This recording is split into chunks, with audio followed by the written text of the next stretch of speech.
and today is Sunday, December the 6th, 2015. It's beautiful out. As you can see, I'm just wearing a shirt here.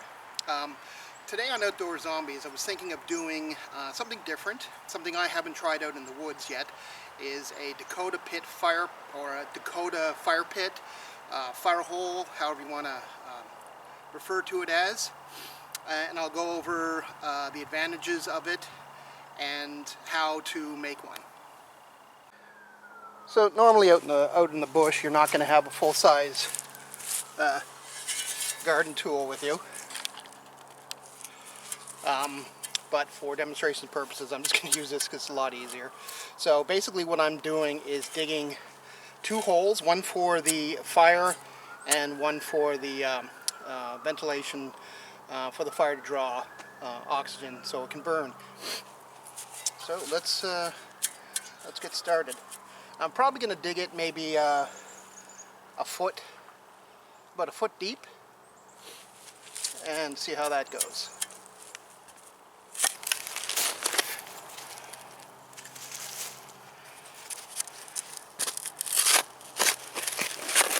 Okay, so I'm going to start the second hole, the vent hole. I'm not completely done that yet, but I'm going to start it here and then decide if that's about a foot deep there now. So let's start on this. So that's as deep as I'm going to dig that. Really, I'm not going to make a big fire here, so so this being the where the fire is going to go, I believe. Actually, I'll probably make that one where the fire is going to go. Doesn't really matter. You can put your pot right on top of this, make a tripod out of wood. If you're like car camping or canoe camping, you happen to have a grate, you can put a grate on top of it and cook. So there's a lot of variety in how you can handle cooking with this. There's the other hole right there. So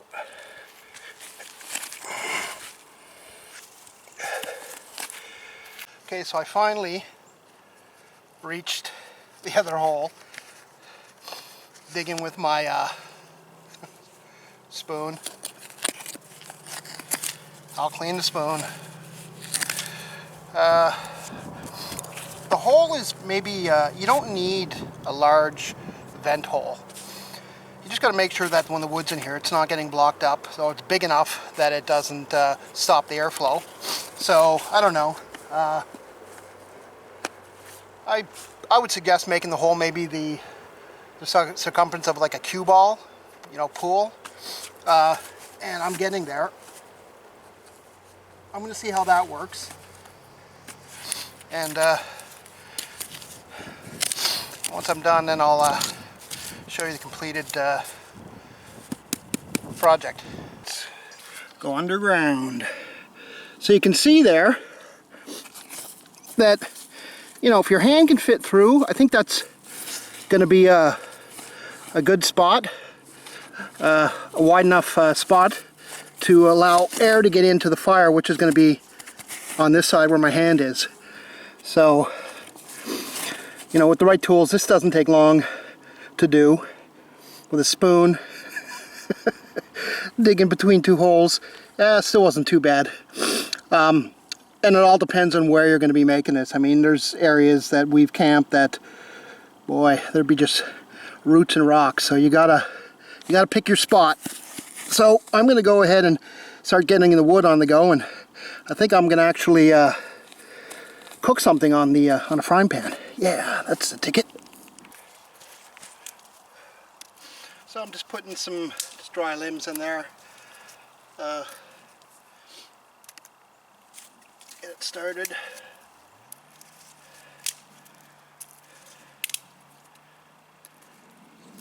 Okay, so I got it all prepared. I was going to do the boil test, but everyone does the boil test.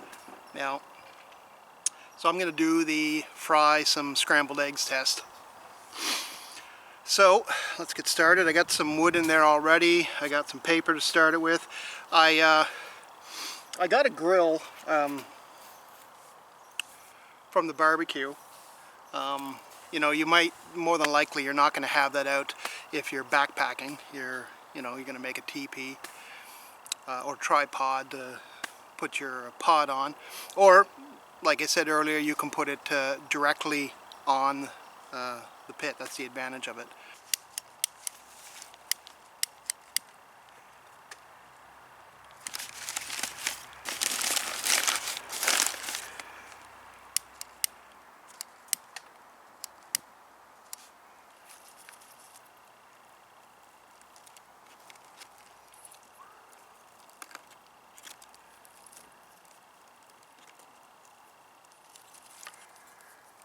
I can already feel the heat. I mean, it's not even, whoopsies.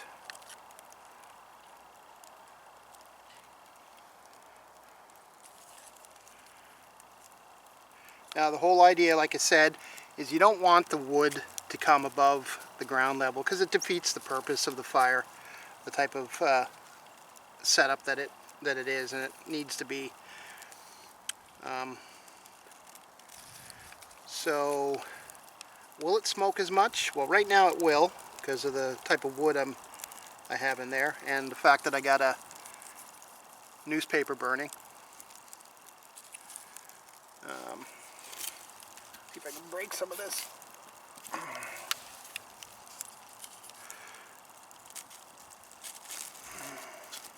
But it is burning really easy. There's no problem. It's getting plenty of air. See if I can zoom in a bit.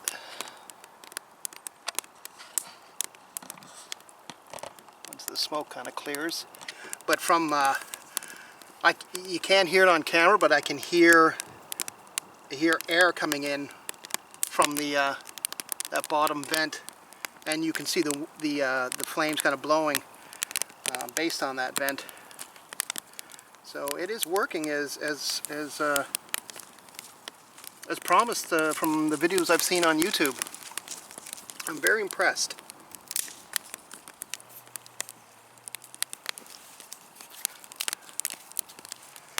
Now I'm going to put this grate across the top. Let's zoom out. There we go. Let's grab the eggs out of the frying pan, actually. And we can still fit wood in there. It's not like you can't because of the grate. There we go.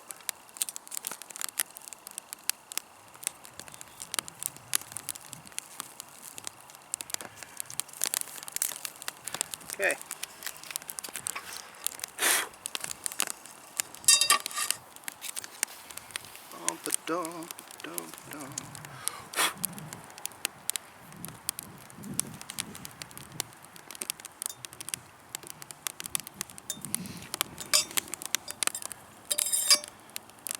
Ooh. Yeah, that is burning. Woo! Awesome. And it burns efficient and super hot. So much so, I'm ready for the eggs. Good thing with these egg shells is you can bury them.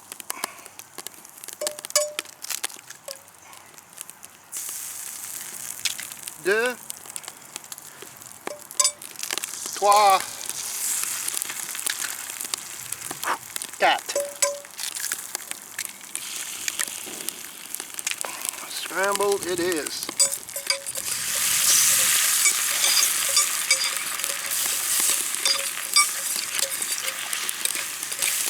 Yeah, that's cooking fast. Fast and furious. There's my cheese. There's my cheese.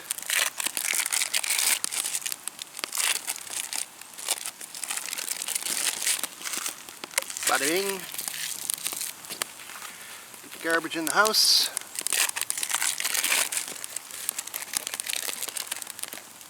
Bada bing. And if you watch on my other videos, some of them, I love hot sauce on literally everything.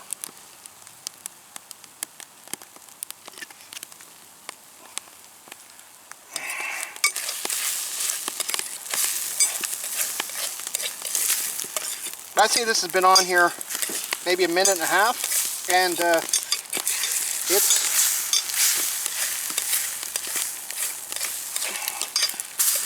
a stainless steel frying pan with, I would definitely do not use non-stick.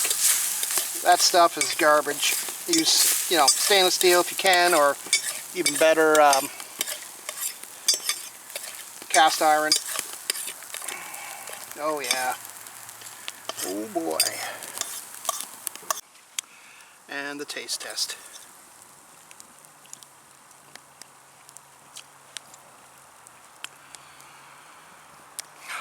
Oh boy. That's good.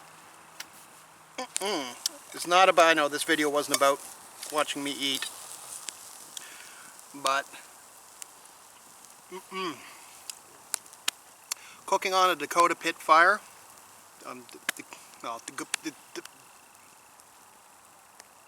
cooking on a Dakota pit fire hole is excellent. It's a lot easier to cook on this than any other fire that I've built without having to do other things such as make a tripod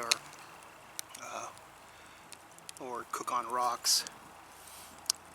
You know, you can get small little grills, backpacking grills, like this barbecue thing, but of course smaller and lighter, that would make cooking on this very easy.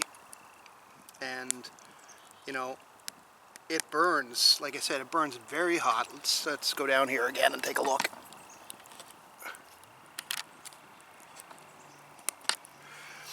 You know, I haven't put wood in that thing now for, I say, about 6 minutes, and it's all, and I mean, there's only small sticks in there. There's nothing big, so it's, you don't need a lot of wood for something like this to produce a lot of heat, because like I said, it's underground.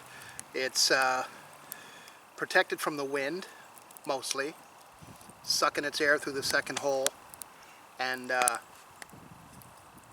you know, I have no major complaints about this other than the digging and, you know, hoping that you find an area that's free of any major boulders and, you know, tree roots and whatnot.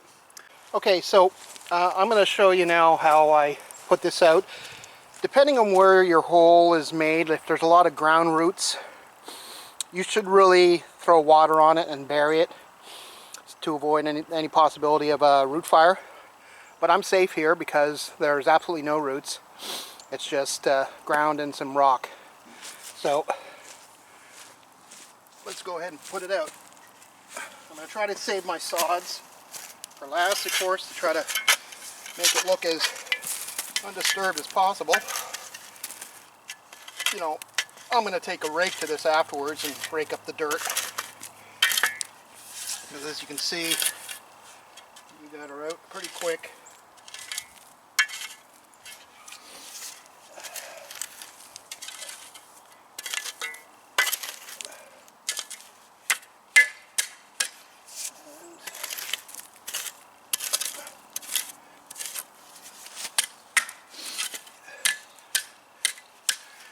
And we got the other hole. I'm going to top that up. Keep the sods off to the side.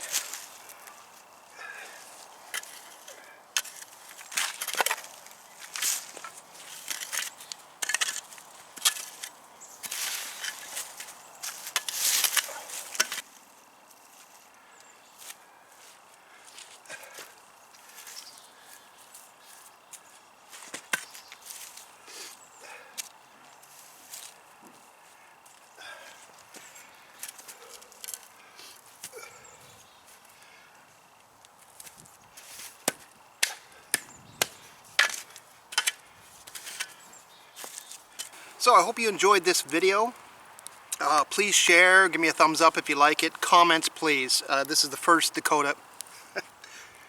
This is the first Dakota Fire Pit that I've built, and it's not rocket science. You know, I'm sure I'm going to get feedback on, you know, the hole, how deep it should have been, how deep it, how far apart. I mean, the further apart you build the holes, the more digging you're going to have to do to connect them. So.